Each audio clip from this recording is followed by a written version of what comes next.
What I am going to tell you next might cause a great impact on how you perceive, from now on, what young learners have to go through in their lives. Those were my last days doing my teaching practicum at the school I was appointed this term. Everything had been going smoothly so far. Nothing had caused me a great impression regarding my students. There was nothing out of the ordinary, until one day, when I was absolutely shocked by the most unexpected situation. My mentor teacher was writing something on the board, and in the meantime I was monitoring whether my students were writing or not, or if they were paying attention. While I was doing this, I came close to one of my students and spotted some peels on his hand. I was surprised. A 9-year-old boy with peels? I mean, at anyone's eyes, this scene would have been an absolute surprise. Once I witnessed this, I talked to him and asked him what was he doing. He told me that those were the pills he had to take every day, otherwise he would behave badly. After he told me that, I immediately recalled in my mind the moment at the beginning of the year when my mentor teacher had told me about some students having ADHD, which stands for Attention Deficit or Hyperactivity Disorder, according to the American Psychiatric Association. But one thing is that my teacher had told me about these problems, and another is seeing a kid himself in charge of his treatment.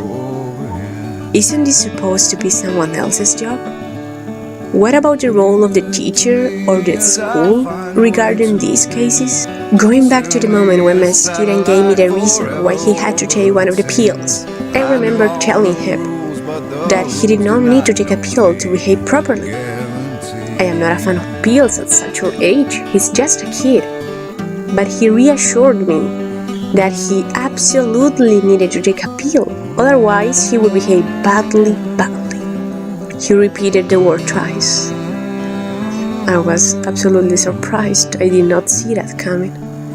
How is it possible that a 9-year-old kid could be so convinced that a pill would correct something that seems to be so natural in children of his age?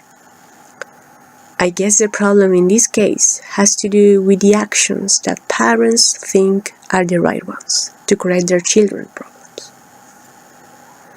According to Pastor and Ruben 2002, more than 50% of children diagnosed with ADHD receive psychotropic medication for this condition, while approximately 12% and 34% receive special education and mental health services, respectively. I am afraid that the problem also lies on the way teachers face these cases.